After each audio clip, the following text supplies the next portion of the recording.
Hi, everyone. My name is Adebowale Banjo. I'm co-founder, CEO at mycover.ai, and we're building Africa's digital insurance infrastructure. For the latest news on insurance technology in Africa, keep listening to InsurTech Business Series and stay updated.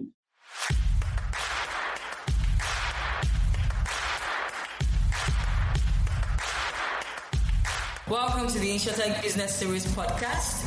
I am Fulumi. And I am Damola.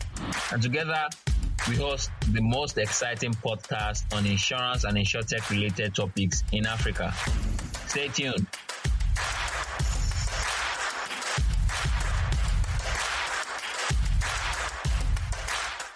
Yeah, absolutely. And just like you said, it has to be experiential.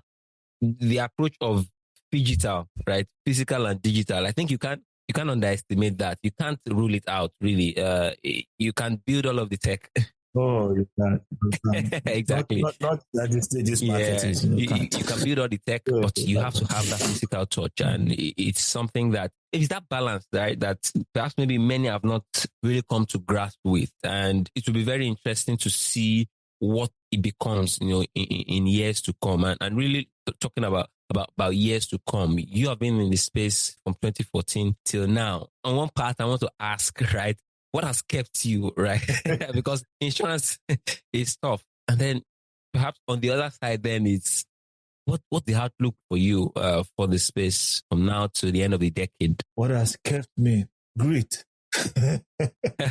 Yeah. But on a serious note, I think it's just the understanding of what this means. I've seen insurance work. I understand what there was an interview I had, and I spoke about how, I use an analogy of the football team, referencing attack, midfield, and defense, and how I said insurance is your defense. I said, imagine going to the World Cup final and you don't have defenders, no goalkeeper, no center back, no left back, no right back. No matter how fantastic your midfielders, which you can call your savings or your attackers, your investment, without insurance, you're exposed and you're really not going to win in life. It's as simple as that. You can't win that much. And that's how it translates to, because every time you have to take from your savings to cover whatever curveballs life throws at you. And then when you marry that with where Africa is, where Nigeria is in terms of disposable income, poverty metrics, and all of those things, you just see that Africa should be the most insured continent. Nigeria should be the most insured country in the world, but we are not. And then you look at all of these things, it just drives you to say, we have to build, a system, a solution where every individual has access to insurance. Our mission is to provide financial security to Africans by improving access to insurance products. When you look at it from that dimension, is tough to give up, right? Because it's bigger than you, right? You're trying to save a continent from itself. You're trying to save a country from itself. You're trying to save an industry from itself. And then also having some wins, particularly more recently, has helped because, delayed gratification can make the heart weary, right? So having some wins along the way has also helped to keep the fire burning. But I think primarily it's just the mission, because it's like I tell people, this is not the easiest job in the world. There are 1,000,001 things you could be doing and still be having a fabulous time. Yeah, but if you're committed to it, and like I said, it's a marathon. With insurance, is a marathon, right? So for us, I think that's it, that mission, and we've seen it happen, right? We've seen people bounce back from the loss of a dear one, of a breadwinner, just because they were working on a platform that provided them insurance. There's a last mile logistics platform that embedded almost like a bundle insurance product we call Delivery Cover into their platform. And the rider had an accident. The rider had no idea it was just working, right? But every day he works in some element of his pay that goes into it, right? At the end of the day, the guy is involved in an accident, sad story, right? Goes to the hospital, bills are paid. Eventually he dies, and his wife gets a payout as a result of that. Now, while that is not a great story, it underlines the importance of insurance. Now, I'm not sure that woman would have been able to bounce back in any shape or form without that policy, right? Because again, the guy was exposed, the family was exposed just to the adverse economic realities, right? But with daily deductions, he was able to, secure some kind of protection for his family. And I think things like that make it super clear to anyone who's building that this is something that must be done and must be done right. And we must not give up until we get everyone to that place where access to insurance is easy. Yeah, and I agree with you. Very touching story that you shared there. And really, just like you mentioned, that experiential thing about how we put insurance to people. I think these kind of stories will resonate, right? Perhaps maybe we're not telling our story well and enough, right? And this is something that you definitely need to change. And in order to do all of this, I know that for you, for example, you need a lot of fuel, you need the backing, you need the funding, right? I mean, I've joked in a number of climes, and even when I was running a VC program last year, I was always on their necks around, okay, yes, you're VC, but playing in the African space, you're looking at fintech, yes, but you're only looking at banking, payment tech, and this and that. Hey, what's happening in insurance, right? And if you're looking at the kind of impact that your fund or these solutions will be having on people, insurance has a huge benefit. The average African is one illness away from falling back into poverty, right? How do we provide that kind of cushion? But we're not seeing that inflow of funding to the insurtech vertical as it should be. I know that last year you announced some funding, $1.2 million funding. I mean, congratulations, on that. I know that as well a lot of things that you're doing today. But just looking at the market, and maybe you can talk from your experience in raising some of this funding and getting the kind of backing that you need to thrive as an insurtech in Nigeria and even in Africa. What needs to change? Is this a we challenge in terms of the industry? Is this a VC landscape challenge, or they just don't know what insurance is, or they don't know what's happening within the space? I think it's a combination of different factors, right? So there's the African factor, the Nigerian factor, like you mentioned. There's the VC challenge as well. And maybe I take some time to dimension each one. So first, a lot of people invest in what they understand, right? So that's where they start from. So you find that some VCs, first, don't forget that VCs also have to get returns back, right? And so, yeah, exactly. So they are looking at how high a return can I get and how quickly can I get it? And then what channel, what sector, what vertical can get me that very quickly, right? So those are the things that they look at. And, there are markets that they understand. There are verticals that they understand. There are markets that make these things easier, right? You look at the South African market, for instance, it's a top market, even with regards to insurance. And you see that quite a number of companies that get funding, they grow very quickly. And before you know it, they expand their operations into not just even other African markets, but into like Europe, America, right? So I think that the level that the market operates in also plays a critical part into how much, VCs want to put into that market. So there's that on the VC side, right? There's also, can I get my money back, right? Can I get that outsized returns? I mean, VCs are always making bets, expecting that at least, one of these lots will give me that outsized return.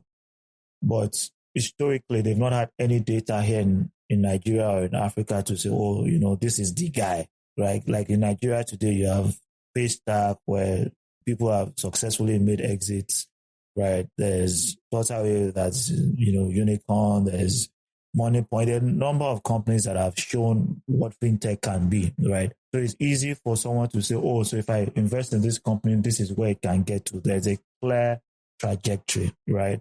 And that is not readily available in insurtech. So that's one challenge, right, on the VC side. Also, I think that generally founders need to do more in terms of accountability, in terms of just being responsible, right? I'm sure you've seen all that has happened in the last 1 year in our space. And by our space, I mean the tech space, not insurtech. right? With all kinds of stories all around, right? Sometimes it's okay for things not to. Corporate governance mess. Exactly. Yeah. It's okay for things not to work, but at least try to do things right. I mean, if you do the best you can and it still doesn't work, I don't think anybody will hold you for that. But we've seen a lot of things here that are just questionable and outright immoral, to be frank, right? So you find that generally investors have started to pull back from even investing in Nigeria. And we raised when all of this was going on. So you could imagine what we went through in terms of due diligence, in terms of just how much we had to prove to show the investors before they were comfortable. So I think that is adversely affecting not just InsurTech, but the tech ecosystem as a whole. And we need to do better. We need to fix up. So there's that. And what all of this does is it then puts a lot of pressure on current InsurTech to, in local parlance, show workings, Yeah. to say, look, this is what, so someone can say, I want to raise these funds. Look what my cover.ai has done. They are now operating in 10 African countries. They're unicorn, they're profitable, they've transformed, that kind of thing. So it's easy for investors to draw parallels, right? I think that must happen. So we have to deliver, right? I think that's one thing that's clear for me to see. Thankfully, traction, more people are in the space, so it makes for exciting engagements and conversations. But we ultimately have to deliver value. I think that's what's most important, right? Not just around governance, but around just even successful enterprise, right? We have to deliver value. Yeah. So even talking about attracting funding and getting the support that you need as coming from idea stage, and you have an MVP, and you need that early backer. I've held this sentiment around the fact that insurance companies, incumbents here in the country, they have a lot more of a role to play in fueling the innovation and technology ecosystem that they want to see. At the end of the day, they are the primary beneficiaries of this, or one of the primary beneficiaries alongside customers. You're working with corporates, insurance companies so far. What do you think about the idea around the fact that, hey, can insurance companies begin to put some money on the ground and say, hey, we want to use this to support innovation within the space? Individually, collectively, can do that. But just the fact that they have to play a huge role, a better role than just working with tech companies. Yes, you are the one that has the product, but okay, maybe it's the tech company that is pushing it out there. Have to. So it's not even something they need to. I don't think it's optional. I think that for where we need to get to, they need to put their money where their mouths are. That's what I would say. I think one or two that I think AXA did something late last year, with some insurtech companies. But I think generally there's still a lot to be done, and it's a no-brainer, right? If I'm trying to build something, and we've seen banks do this, right? Some of the biggest fintechs in the country today were seeded by banks. Yeah, exactly. So yeah, insurance, Access Bank, exactly, Flutterwave, yeah, and even like InterSwitch and some of the other guys as well. So it's a scenario where maybe the insurance companies haven't really come to the full realization of what their role is beyond just the commercial side of things, but the growth of the market, right? And I mean by that, the expansion of the size of the pie, right? Not just doing marine insurance for large conglomerates or these kind of things, but actually getting the retail market, getting medium-sized businesses. We need to support insurtechs, straightforward, right? They need to put their money where their mouth is. Imagine where, say, AXA, Allianz, ICO, Leadway, all these guys have their yearly accelerator programs, right? And the best insurtech ideas are presented there. And they pick top 2, top 1, and you just work with that entrepreneur for a year. And whatever comes out of it, you either learn from it if it doesn't work well, or, it works, and then you are the better for it. And the market as a whole is better for it. I think it's something that I don't know how. And I think another thing that's the problem, there's not enough stakeholder conversations here, where we don't have conversations between insurance companies and tech players and regulators, right? And I think things need to happen more frequently, because then we can share some of these ideas. So for me, it's something that I look forward to seeing because again, you would expect that that would be typically where insurtechs would exit eventually, right? Through insurance companies, right? As we've seen in other markets, right? We've seen even Yeah. Allianz. Mm-hmm. They even Mm-hmm. they outside here they have like tech labs. They are Yes. big on tech. They are investing. You know, I was in Germany the other day. I saw what AXA was doing around innovation and startups and all. I'm wondering why that hasn't translated here. I went to alliances as well. For me, I think that insurance companies here in Nigeria need to be more deliberate about navigating this industry to where it should go. And part of that effort, right, is not just collaboration with tech companies, which they are doing a lot more now, but also backing some of these companies early enough. And on the other side, I would say that, you know, founders as well should try and prove traction as quickly as possible, right? I think that whole idea of just needing other people's money to start from the beginning is really not sustainable, particularly in the climate that we are. Show working on your own side too. Show working. Some kind of concept, no matter how small, just give them some kind of glimpse that this is what can potentially be. And then with your support, I can take it to the next level. I think those days of just raising based on pitch decks, I won't say those days are over, but they are. Hi, I'm Dr. Neto, founder and CEO of Wella Health, where we're working on affordable access to healthcare using technology and alternative care pathways, microinsurance being central to our work. I'm delighted to be on a chat on InsurTech Business Series, where we talk about some of the stuff we're learning at Wella Health and how we can improve insurance adoption across Nigeria and Africa. Enjoy.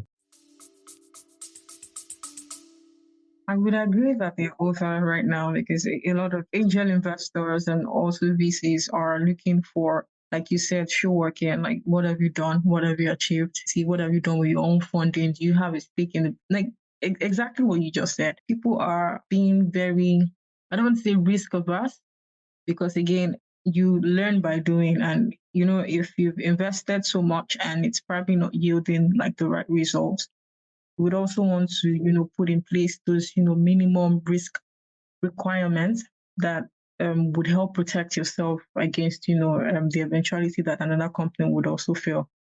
People are asking now, again, show workings, borrowing your words. I like the fact that you also talk about, you know, developing the ecosystem and actual collaboration between both insurance companies, insurtech, and the regulators in this space. I always like to say that as much as we have our insurance companies here, I don't just see how well a lot of the insurance companies or incumbents are aggressive about things like this. Again, there's already a form of acceptability and acceptance between some insurance company. I'll give an instance with, again, AXA, right? The innovation programs and all of that. But we don't have so many insurance companies that are willing to go outside their comfort zone, if you understand what I mean. So it's just like we've done this. If we're going to move, we're just going to move a bit and see how, you know, the markets react. If it's not favorable, we just run back. Unlike the banks that are being aggressive, when fintech started to pop up and they realize that, okay, these guys are beginning to take over this space. Let's see how we can then redefine our business model and see how we can buy some fintechs, take over, you know, those things. So I don't think that incumbents for insurance had gotten to that point where they're now beginning to see insurtechs as threats. Now they're seeing it as, oh, okay, there's something on the horizon, but it's not for them, it's not yet futuristic or it's not threatening. So I think that's where we are now, because again, you would need people that can see way into the future, 10 years, 20 years, to be able to then buy into having all of this ecosystem conversation. I mean, you are spot on. In all honesty, I think there's that bit again. Like I said, we need to show workings as well to show how viable this can be, not just for us but for them as well. And you know, like I said, there's been some results on one hand, but I think there's also something around how these companies are structured and the expectations of their shareholders as well. Because when you're doing like investment in startups, you need to be ready to take some losses. You need to be ready to play the long game. Yeah, they are structured to maximize for profit. You can't be building an industry and be maximizing for profit. It just doesn't work, right? I'm not saying they should not maximize for profit, but I think that you can carve out something that's separate from like the core engine, the core machine that is profit driven and very aggressive around customer acquisition and all, and then have some kind of fund that drives experiments, that drives innovation, such that you can find new ways of doing things. I think that structure is something that they need to look at also as well internally. And I've seen it firsthand, right? Maybe there's a change in CEO of an insurance company, and then they just take a different trajectory from all that you guys have been doing.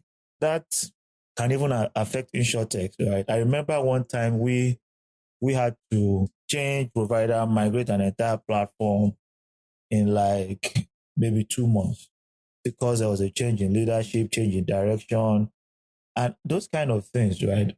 If we do not have the capacity in-house to manage those kind of challenges, probably won't be here, probably won't be having a position, right? So I think that insurance companies, and I don't know how their shareholders will get to hear this or if this is something they're even thinking about, should start looking at this as this is their future. Everywhere else in the world, this is how this has gone. So this is their future. Question is, how much influence do you want to have in your future? Do you want to plan your future, or do you want your future to happen to you? You had referenced the banks. The banks were active. The banks don't even take anything for granted, whether it's regulation, whether it's fintech, they are very aggressive about their survival, about their growth. So they are a different animal altogether, right? For me, I think the insurance companies need to retrospect a lot as to how they want to play in this space beyond just meeting their GWP targets and customer drive and all. How do we grow this market? How do we evolve? Thankfully, there are a couple of things that are happening here and there. There's Bima Lab, there's the AXA Innovation, there are a number of things, but a lot more still needs to happen.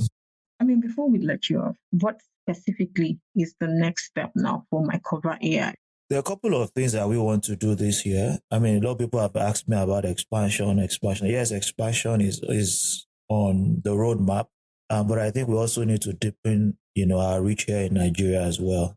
So for us, product optimization in the last couple of months, we've been improving our product a lot, particularly as we started engaging like bigger partners, some financial institutions and all.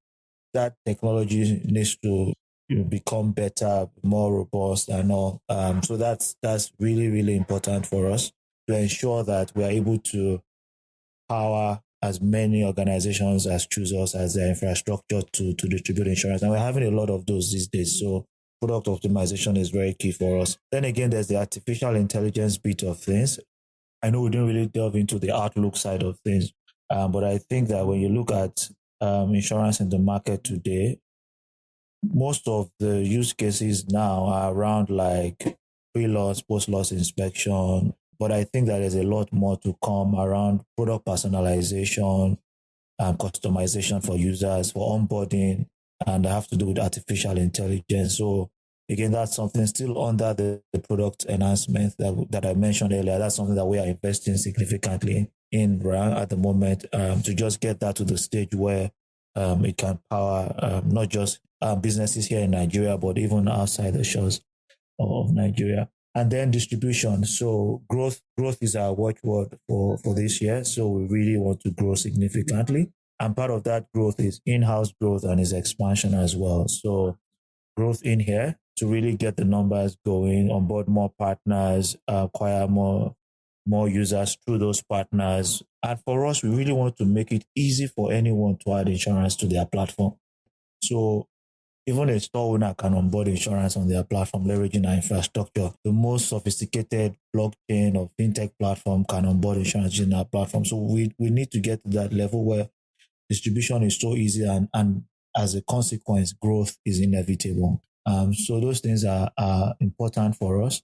And then just generally around the industry, we intend to also do a lot more around education, around awareness, and this is not just for us. This is just bringing people to the awareness of insurance. And we're doing that with some specific marketing activities that will be rolling out as well as partnerships with other players in the industry. Right, great. And I think one thing that you mentioned, one of your previous responses was, the level of engagement within the industry, within the ecosystem, and how important that is. And, that's something that we at IBS, we are very keen on, through our conferences, webinars, and even through the podcast, right? And we've been happy to have you as one of our partners in one of our previous conferences. And we'll be doing a lot more of that as well this year, bringing all of the necessary stakeholders into the same room to have these conversations, and then we can see that meaningful growth within the market that we need to see. There are wins right now, just like you mentioned, but is it where we need to be? Maybe not. So yes, thank you very much. It's been an exciting conversation so far. The space is growing. Today on our account, we've been counting since 2020. We have about 25 insurance technology players, insurtech players within the Nigerian market. We want to see a lot more, and that's the growth from from two. Exactly. so yes, growth. Maybe just like you said, growth. Yeah. That exponential growth. Perhaps we want to see even 50 this year at the end of this year, right? Exactly. So, exactly. 0.3% penetration. Hey, there's a lot of room to serve even the retail market a lot more. So yes, thank you very much, and well done to you and your team for all that you do, you and Alex. Thank you for having us. Always interesting talking about insurance, at least for me. I know it's not most people's favorite topic, but yeah, it's always an exciting moment. And I must also appreciate you for what you're doing in the space, bringing awareness, giving a platform for founders who are in the insurtech space to tell their stories. I think you guys are doing an excellent job, and I must commend you for that. Thank you very much. Hi, and I hope you did enjoy that conversation. Quite interesting one. Do ensure that you continue to listen to our podcast and share as well with your colleagues and friends future episodes and even previous ones on Apple, Spotify, Google Podcasts, on every platform that you get your podcasts. Right, and also don't forget to join the conversation on all of our social media platforms. We might have comments, reviews, as well as questions. Please do share on our LinkedIn page, on our Twitter page, as well as remember to follow us.